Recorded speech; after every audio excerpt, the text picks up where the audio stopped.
C'est un serpent. Les serpents vivent dans sa maison.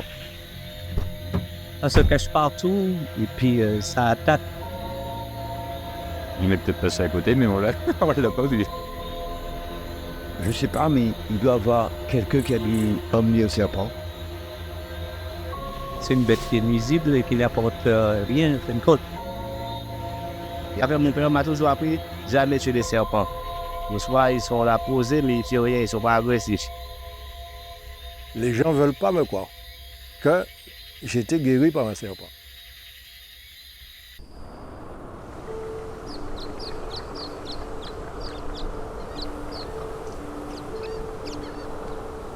La Martinique, en termes de biodiversité, c'est très intéressant parce qu'on a cette interface terre-mer qui est très forte. Et du coup, vous avez un panel d'écosystèmes qui est très diversifié, même si le territoire n'est pas très grand. Alors au niveau de la faune, on a beaucoup d'oiseaux, de chauves-souris, et on a aussi des reptiles, et dont un reptile assez impressionnant qui est le trigonocéphale. C'est un serpent qui est assez trapu, adulte, avec un diamètre la taille d'un bras, une tête en triangle, d'où le nom de trigonocéphale ou fer de lance. C'est une espèce qui est polymorphique, donc on a une très grande variété de tons. Ça peut aller du jaune citron, une variété qui est rare, et on a aussi des individus qui sont complètement noirs. Et les Bothrops, donc le genre auquel appartient ce serpent de Martinique, mange des lézards, des amphibiens par exemple, surtout pour les jeunes, et ensuite des oiseaux, des rongeurs adultes. En aucun cas, ce serpent a été amené par l'homme, puisque des datations moléculaires, à partir de l'ADN, ont montré qu'il est arrivé en Afrique il y a environ 6 millions d'années. Ce serpent a été très longtemps chassé. Il se trouve que les populations ont fortement diminué, et du coup, il a été classé en danger d'extinction. Et donc aujourd'hui, on ne peut plus en fait tuer ce serpent. On ne peut pas non plus détruire son habitat, c'est-à-dire là où il vit. Et seuls les pompiers ou des personnes autorisées en fait, peuvent le capturer et le déplacer loin des habitations.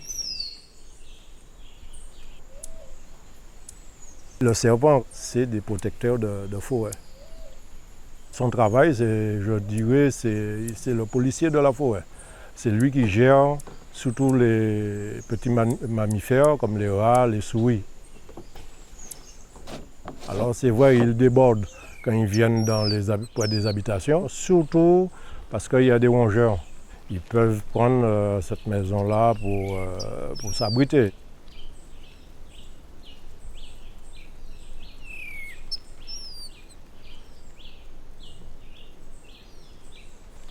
Pour beaucoup de personnes, quand ils ont un serpent au bois de chez eux, il faut tuer, etc. Alors mon rôle à ce moment-là, c'est de les récupérer sains et saufs pour les relâcher en forêt, un endroit qui ne gêne personne. Le serpent martiniquais est potentiellement très dangereux parce qu'il a un venin qui a la particularité d'entraîner des séquelles très importantes. Sauf qu'il y a en Martinique un sérum très efficace, Botrofave, et donc depuis 15 ans, il n'y a pas eu le moindre décès lié au serpent. Alors, lors d'une morsure, le plus important, c'est d'appeler le 15 immédiatement, et la deuxième chose, c'est de ne rien faire à part immobiliser le patient pour éviter que le venin circule. Tout ce qui est incision, tout ce qui est garrot, etc., c'est formellement contre-indiqué. Là, pour le coup, ça risque d'entraîner des complications. Au niveau comportement, c'est un serpent qui est très calme. À partir du moment où on ne le dérange pas. J'en veux pour preuve qu'il n'y a qu'entre 10 et 15 morsures par an en Martinique. Donc en gros, une par mois, alors que l'île est très fortement peuplée. Et que ce serpent est aussi présent dans des milieux anthropisés, dégradés, agricoles, ce qui l'amène à fréquenter les populations humaines. Le trigonocéphale est actuellement intégralement protégé, mais on n'a aucune idée de l'état des populations et on ne connaît rien non plus au niveau de l'écologie et de ses besoins. Nous avons donc initié cette mission scientifique afin d'en apprendre plus sur cette espèce. En arrivant, on ne savait même pas si on allait en trouver un, Curieusement, au milieu tropical, la façon la plus efficace de chasser des serpents, c'est de sillonner les routes à très faible vitesse, maximum 30 km/h, de nuit, parce que c'est sa période d'activité.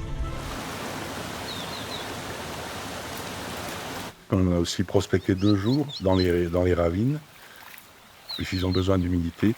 Et ils peuvent thermoréguler, donc choisir leur température idéale sur les rochers, il faut se réchauffer, sous les rochers, dans les trous, à l'ombre quand il faut se refroidir.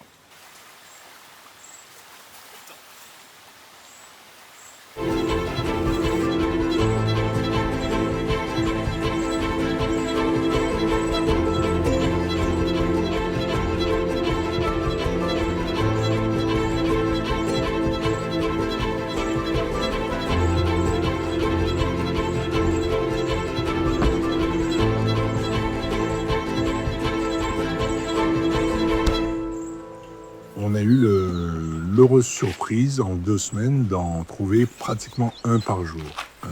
Donc c'est très satisfaisant, ça veut dire qu'il y a des endroits en Martinique où les populations de ce serpent sont prospères. Alors la capture, c'est toujours un moment délicat, il faut prendre de très grandes précautions, pour nous évidemment éviter la morsure, et aussi pour le serpent qui est assez fragile, donc il faut les capturer en douceur. Donc cette manipulation est indispensable car l'originalité de cette mission, c'est de suivre les animaux par télémétrie, donc pour connaître leur déplacement à distance.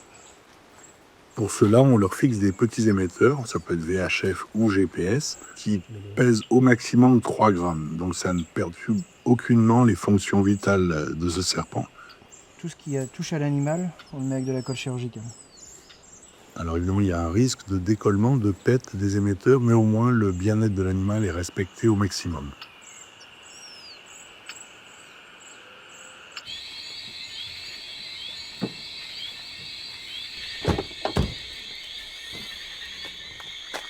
On relâche le soir, lors de la période d'activité de l'animal, et ce qui est important, à l'endroit précis où il a été capturé, encore une fois, pour déranger au minimum l'animal.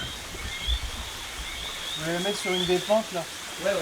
Bah, plutôt à l'angle de la route.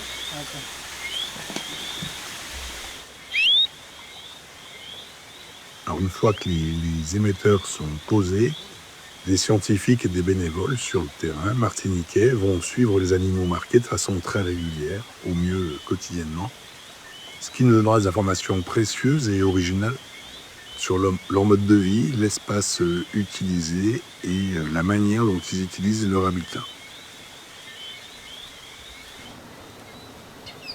On peut espérer que cette mission, et puis les suivantes, car il s'agit d'un projet à long terme, nous permettront de mieux comprendre l'écologie du trigonocéphale afin d'améliorer sa protection, mais aussi ses interactions avec les populations humaines.